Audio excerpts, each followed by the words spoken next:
Here we are in a large swale. So this is a very large swale for this kind of slope. It can hold a lot of water, right? If this fills up, we're running water back to about here, which would inundate this plant here. What are all these hundreds of plants in this line?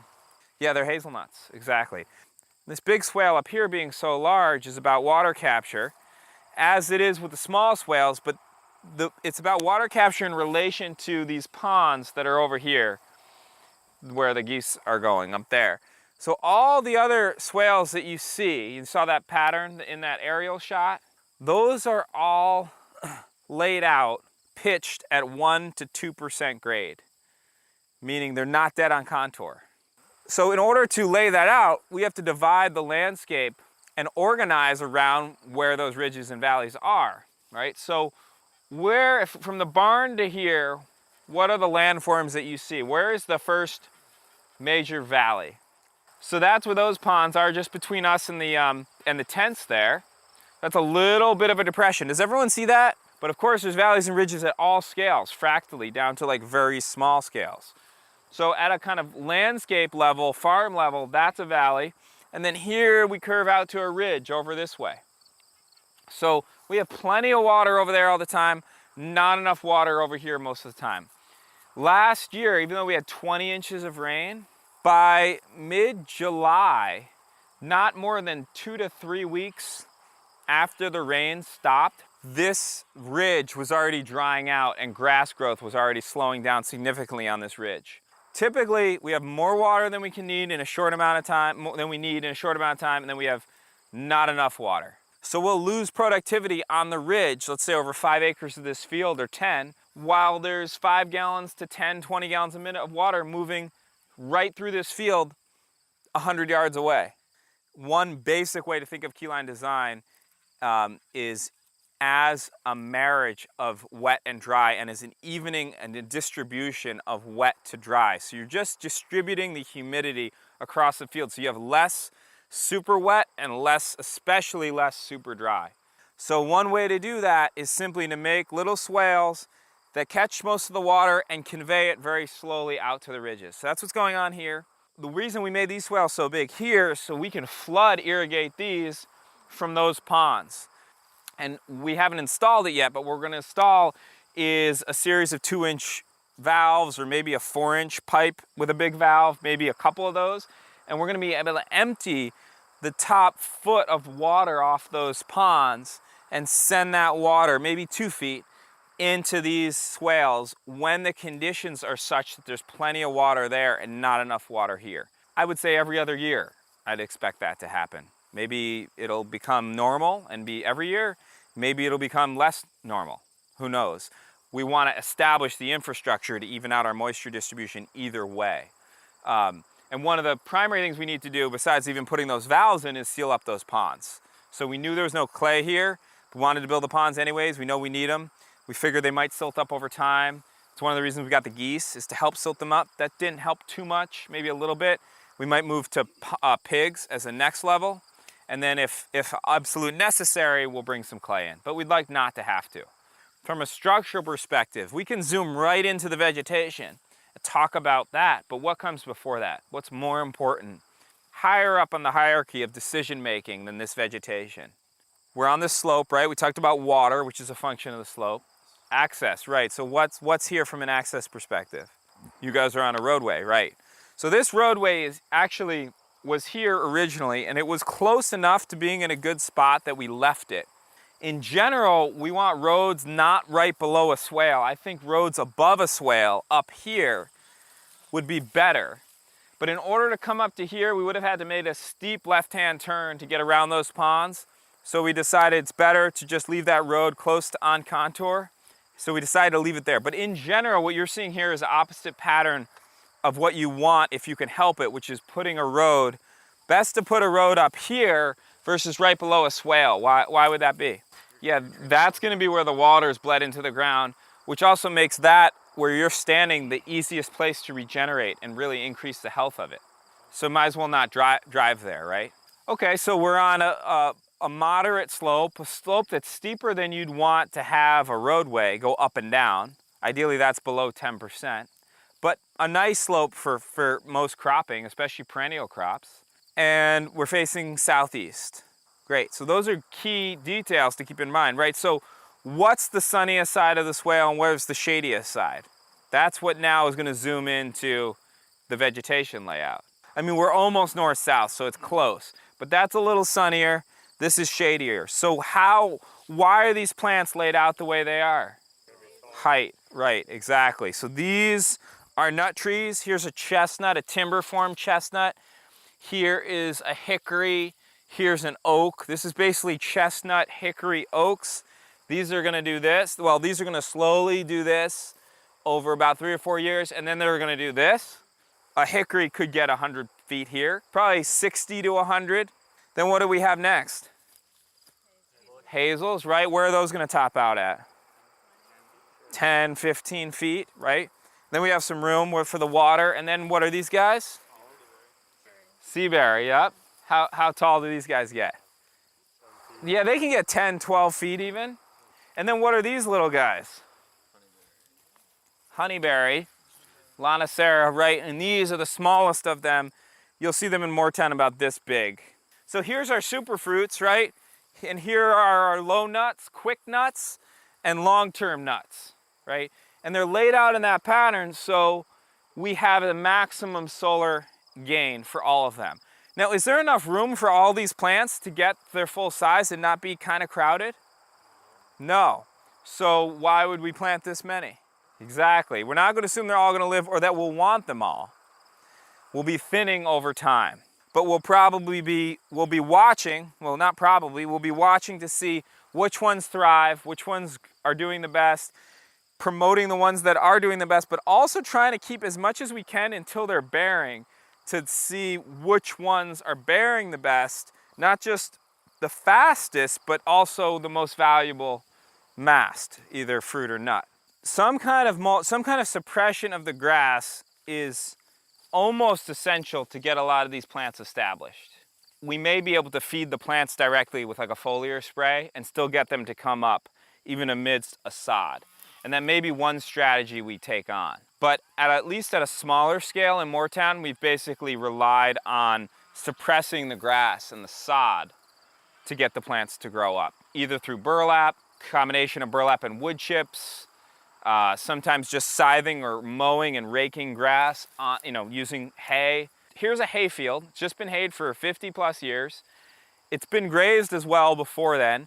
We're converting it into as intensive of a soil producing, organic matter accumulating, carbon sequestering system possible that's also yielding as dense of nutrients as possible and as much of a staple crop, calorie crop as possible, while absorbing as much stormwater as possible and filtering that, spreading it out, sinking into the ground, right? That's the goal. That involves, what we know so far about this is that involves intensive rotational grazing in parts of the system, but also not just doing a mob stocking grazing system. That's what a lot of people would do. A lot of smart farmers would do that in this field, but they wouldn't necessarily put in these tree crops.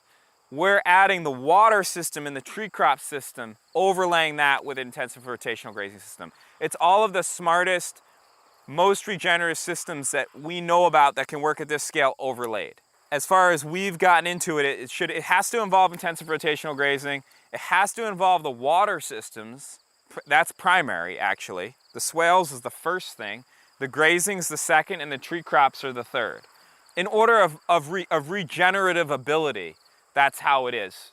What we've kind of decided is why just do one, right? Let's do it all. We're going to make this a lot more complex in terms of management and in terms of inputs. A lot more expensive than just running a hayfield to have to plant all this stuff. But we're interested in getting a whole other suite of yields out of this, such as chestnuts, oaks, walnuts, mulberries, pawpaws, seaberries, honeyberries, currants. Why would this system fail? One we've already identified is potentially if there's not enough nutrients for the plants due primarily to sod, these plants, will they die or what happens? They just don't grow much. One failure point is the deer, right? if you don't grow up your crops above deer browse, unless they're not palatable, the deer just graze them all down. Okay, so we gotta worry about deer. So is it practical to put a ring around every one of these trees here? No. So the strategy we're gonna use, I've seen work in Moortown really well, is to spray, you know, a rotting egg mix, some cayenne pepper. You put a lot of gnarly stuff in water, spray it on the trees. There's a wide variety of things you can use, both products that you can buy or make. And spray them down starting in January, February, March, depending on what you observe, and keep on it depending on the rain for every couple weeks to month. What's another kind of more subtle challenge but can be devastating? Yeah, voles, right? So voles might be the hidden apocalypse here to this agroforestry system. So one thing that we're starting to do, Eric's been starting to go through and mow some strips, keep the vegetation down a bit. I'd like to rotationally do like intensive mob stocking of mouse traps. That might help, you know. We're not going for zero death to voles. Like, I don't mind if 5, 10, 40 trees die a year maybe, but we just don't want like hundreds starting to die, which can happen here for sure. So then there's the alley. So we're just talking about the actual swale planting, which is ABCD, over about 15 feet here. Then there's the alleys, which mostly are narrower than this. This is about 50, 60 feet. And those alley widths are determined primarily by having enough sun come in here to grow a good hay crop and dry a good hay crop, even decades into this system developing. There's nothing more reliable than the grass crop, right? You don't hear of the grass crop failing, right? If the grass crop fails, we're screwed. Fruits, nuts, you know, they'll fail. I mean, they'll take turns, but they all fail pretty often. So we don't want to wipe off the map the possibility of haying this field, right? I mean, hay is a great way of storing solar energy for the winter, harvesting it and putting it up. But we think what we can do is add the woody tree crop layer while still having that layer intact. And over time, as we see how this experiment develops, we could cull trees. If things get drier, we could let the trees grow. We could let them get thicker and cull them less and let them come up taller. If things get wetter and cooler, and grass becomes more of a favored crop, because it would if things got wetter and cooler, we could be cutting back the trees more. You don't even have to cause them to die. You could just pollard them or coppice them. So you have this kind of elasticity and modularity in a system like this, where we could hopefully roll with the next 2, 3, 500, maybe even 1,000 years of climate shifts by actually like pushing the trees back or letting them surge forward. If there's any other questions, let's try to address them right now, and then let's go look at some of these other systems, because this is just one version. We've got actually a swale up here and then another little small swale, but this is just made with a tiller and a bed shaper. So each of this is tilled and bed shaped, and then this is tilled and bed shaped. And we tilled in general at least twice to kind of knock the sod back. And then we planted. In this planting, we've got hazelnut. Then what do we have? Yep, mulberry. Yep, more mulberry. There's pear. There's persimmon and Chinese chestnut. That's like upper mid height, you know, lower mid, real low. And then we have the big daddies back here. Oaks, hickories, walnuts in places, timber form chestnuts. You can see where the mulch is doing an okay job. It's like 4 inches thick, and there's winecap stropharia mycelium already coming through it. You can see a little bit of it. So this is suppressing the sod pretty well, but there's still a lot of sod in here. I mean, there's the cover crop as well. One thing we did here, which was a kind of an afterthought, well, we decided to do it as we were planting, was we spread wood chips down over maybe 1/3 to half of the swales first on the grass, and then tilled those wood chips in, and also spread wood chips on top. And where we did that, Eric at least seems to think that the grass came back much less vigorously. Tried to do that in Moortown in places to connect mulch rings even with one another. I think the stropharia, the winecaps, were doing it on their own because they started popping up. Here's some of the other cover crop that's in here. These turnips. There's hundreds, if not thousands, of them in here. Don't dedicate bed space to this plant, to a turnip or to a radish. You know, your bed space is too much work, too valuable. You can just throw the seed around. And actually throw it around where it's needed the most, where you have the most bare soil. You saw that photos, we mix up vetch, turnip, radish, clovers, alfalfa, and a whole bunch of medicinals this year here, and inoculate the nitrogen fixers with the rhizobium, which is the bacteria they need. They don't fix nitrogen unless they have that root association.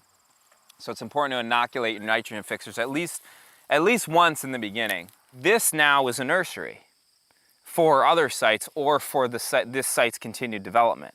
All of these alleys have been grazed. This was all mob stock pretty intensively. So this was stocked heavily, moved most every day. It's the neighbor's cows. He brought 20 cows.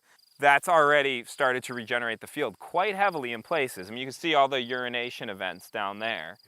But that needs to happen for a number of years to really start. We still have a very low diversity sward right here, right? Even if it is looking a little more lush than it has in the past, especially in spots.